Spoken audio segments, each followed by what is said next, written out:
So if you don't know, if you ever stumbled across my videos before or not, someday I hope to become the governor of Connecticut. I don't see this as happening anytime soon. I'm seeing this as a very long-term plan. And 20 plus years out, 20, 25 years probably out from now, is when I'll finally be able to run. So, I don't think this is going to happen next year while I'm going up against Ned Lamont. But regardless, I want to make some videos, kind of put my ideas out there as to what I would like to do if I had the position. And also, I don't know, over time put other stuff on here too. Maybe some political commentary, maybe talk about what the current governor at the time is doing. Like right now is Ned. Maybe if Ned does something stupid, I could talk about it or whatever. Anyways, so today's just another idea that I wanted to pitch that I would try to implement. This one's, in the grand scheme of things, it's kind of lame, if you will. But it's something that kind of came up from somebody that I was talking to the other day. So currently, I work two jobs, and at my second job, we're paid bi-weekly. So one of the guys that works there full-time, that's his only job, I would assume, he was talking to me about, there's breaks for what I do there. There's breaks, like he's going to work straight through continuously every week, but for me, there's like a winter break that comes up, just because that's the nature of my position. Anyways, I was saying, well, this will be cool to have some time off, but man, it's really going to not be so pleasant to have, no pay for the next couple of pay periods. I get a whole month off, so that's at least 2 pays. And then, it kind of came about that he was talking about how the whole bi-weekly situation is tough. And I'm like, I hear you. I mean, for me, it doesn't really matter because my main job is weekly and this is just extra money. So it's fine to me that it's bi-weekly. Who cares? But, anyhow, I was like, but I can relate. I used to have a job that was bi-weekly, and that was rough. If it was a week that it wasn't pay week, that really sucked. Because it was like you had money this week, and then this week you had to wait until Friday, and it was rough, especially if you needed like gas or something, or food, or even if you're just thirsty and wanted to get a drink, and you have no money. It's terrible. Like, I feel like that a bi-weekly situation, or even a monthly situation, that's even worse. But that's only for people that are like making good money. If you're making regular pay, and and you're basically living paycheck to paycheck, you need your money every week. That helps. It makes things a lot easier to figure out and handle. I mean, I'm thinking like bills and stuff, When you're paid bi-weekly, it's like one pay comes, and chances are you got a lot of bills you got to cover. And then by the time your next pay comes, you probably still have other bills that you need to continue paying with that pay.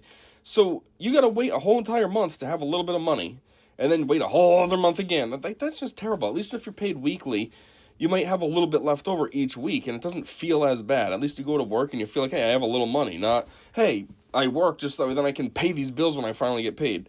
That's not fun. That's not enjoyable. That doesn't make anybody feel good.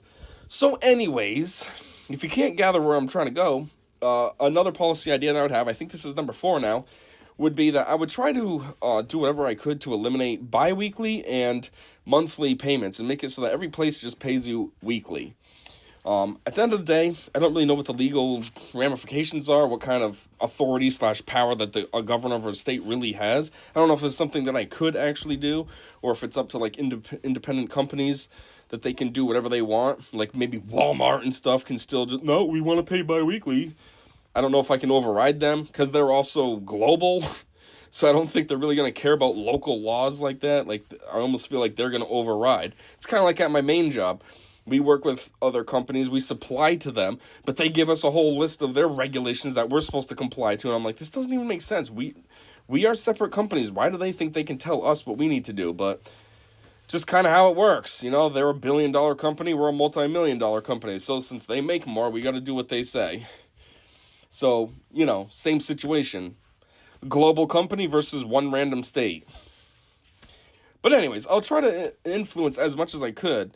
I would imagine at the bare minimum, I can at least make it so that every state job can follow this. I mean, obviously as governor, it means you're the head of the state. So if I say, hey, every state employee is going to be paid weekly now, at least I can change that.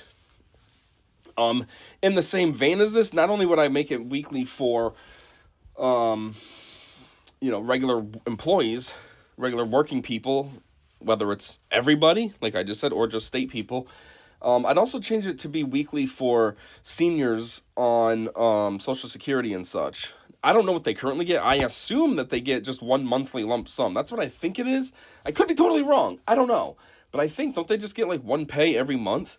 And, again, seniors are on a fixed budget. Like, they get that one pay. It's not even that much. And that's what they got to live on for a whole month? That's ridiculous. So I would definitely want to split that up and make it weekly. That way then, again, just like everyone else, like I said, you have money coming in every week and you don't have to worry as much. It's bad enough you're on a tight budget to begin with. Like, at least having a little bit each week makes it a little easier. So that way then by week 3 or week 4, you're not struggling waiting for your next SSI payment to come in. And then, like I already proposed with the property taxes, as long as your house is paid off, you don't have to worry about property tax anymore. So that would also compound to help seniors. They no longer would have to, chances are their house would be paid off. I mean, if you're a senior, you probably bought your house at least when you were 30, so it should be paid off. 30 plus a 30-year mortgage means 60.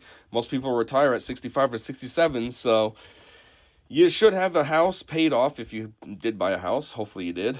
But anyways, you should have your house paid off, which means now you don't have to worry about that anymore. And you can get your benefits on a weekly basis. So not only will this help the regular working people out, but it should help out all the seniors as well. And, that's something that I kind of have in mind, because I know for seniors, it gets difficult. It gets difficult for the working people, never mind the seniors. So whatever we can do to make their lives a little easier and more enjoyable. It's supposed to be your golden years. It's supposed to be you're retired and loving life. And instead, it seems like a lot of seniors just, their lives suck. They don't have money. They don't have anything.